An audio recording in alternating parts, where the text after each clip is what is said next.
Hi everyone, it's the Bluebird. Welcome back to my channel. And let me just say, American Horror Story is one of my all-time favorite shows.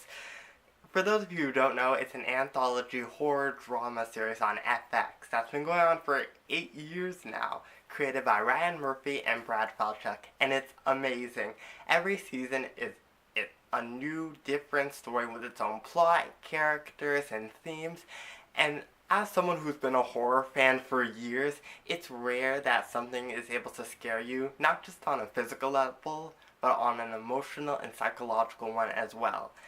And many of you know that Season 8, subtitled Apocalypse, which is about the apocalypse, is a crossover of Murder House Season 1 and Coven Season 3.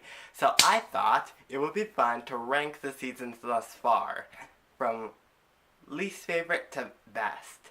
I'm not saying any season was bad, no, far from it. I'm just saying each season had its own strengths and weaknesses, and some had more weaknesses than strengths. These are my opinions, feel free to disagree with me. Also, spoiler alert. Number 7, Coven. This season was about witches' coven in modern day New Orleans who are in a surf and turf war with the voodoo practitioners. And that's pretty much it. The scares I felt were minimal in this season, and the love triangle between Zoe, Madison, and Kyle felt a bit too high school. And it didn't really have much of a climax so much as things were happening. And we barely got to see any of the magic of the witches. However, I do praise Jessica Lange for her performance as Fiona Good, as well as Kathy Bates and Angela Bassett. Their performances were solid and the main strength of that season.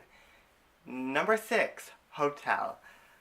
Hotel has had a mixed reactions from fans from the very beginning, because instead of Jessica Lange as the frontrunner, we got Lady Gaga, who is the greatest artist of this century, no debate. For me, Lady Gaga as Countess Elizabeth gave a pretty solid performance. Her character was the queen of the vampires. I mean, they don't call them vampires. They say they have a virus that makes them drink human blood and live forever, but it's vampires, basically vampires. It has some really solid scares, like the scene. There was one scene in particular where the vampire virus gets spread to a school of children, and that was legitimately scary. One of the main problems I have was that some of the plot lines were forced, like the romance between John and Alex Lowe, played by Wes Bentley, and Chloe Sevigny. I don't know how to pronounce her name. I probably butchered her name. One minute they're in an unstable marriage, but then she becomes a vampire and he is revealed to be the 10 Commandments killer because apparently the hotel has a mystical power to wipe people's memories. And they decide they're in love again, and that's all we hear about it. The show doesn't really explain how it works. The season doesn't explain how anything works, especially the addiction demon, which is a faceless, featureless demon with wait for it, a razor blade dildo. It's somehow connected to Evan Peters' character, James Patrick March, who built the hotel, but they don't go into much detail. But still, some parts were enjoyable, like the character of Liz Taylor I really liked, played by Dennis O'Hare, and Lady Gaga gave a strong performance, so that was a plus. Number 5, Freak Show. This was the first season I ever watched, and it's still one of my personal favorites. I have to give props to John Carroll Lynch, who played Twisty the Clown. Anyone who has ever watched this show will agree that Twisty was the scariest thing about it, until he was killed off 4 seasons in and was replaced by Dan DeMott, played by Finn Whitrock, which was equally scary. He was just so demented, savage, and psychotic that he stole every scene. I also have to give props to Sarah Paulson, who played conjoined twins Bet and Dot Tadler. that was a bold move on her part, and she really showed her acting versatility. One of the main problems of this show was its musical numbers. Yes, there were musical numbers. What did you expect? The guys who created the show also created Glee. The musical numbers were by covers of songs by Fiona Apple, David Bowie, Lana Del Rey, and Nirvana. It's fine to have a musical number once in a while. I love musicals, but those songs were from modern day, and this season takes place in the 1950s.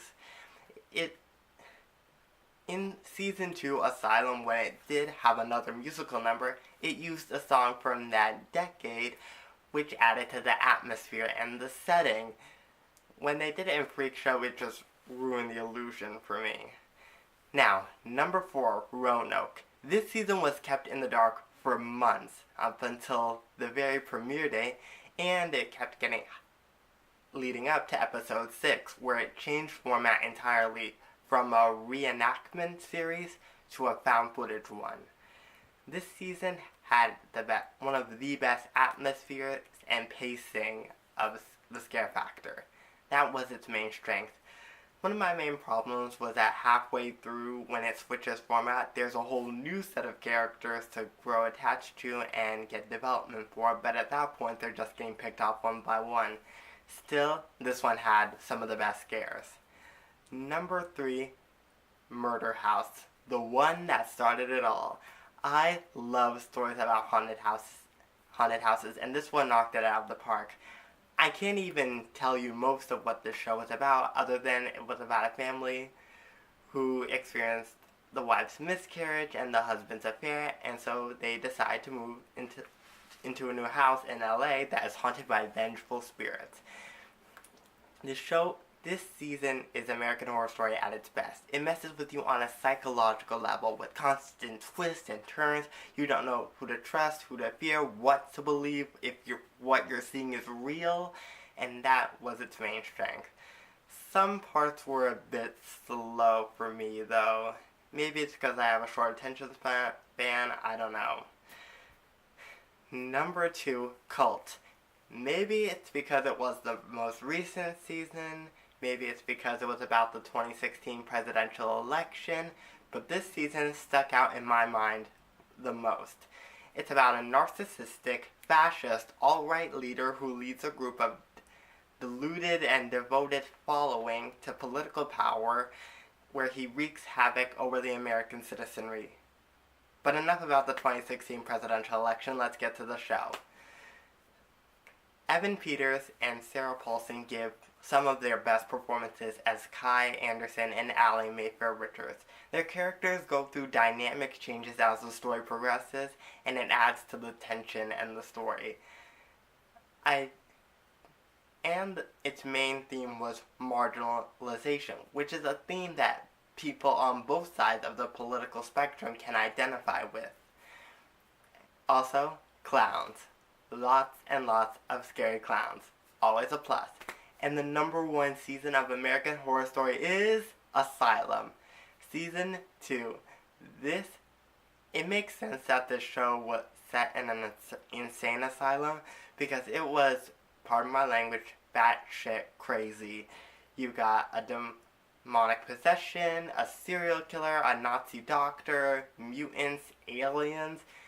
As strange and fantastical as that all seems, the show masterfully laces the stories together in a neat, concise storylines, some of them spanning several decades, and into later seasons. The best performances were by Lily Rabe, Evan Peters, Sarah Paulson, and Jessica Lange as Sister Mary Eunice, Kit Walker, Lana Winters, and Sister Jude. What are your favorite moments from American Horror Story? What scared you or intrigued you the most? Do you even like horror? Let me know in the comments. Thanks for watching. Peace and love.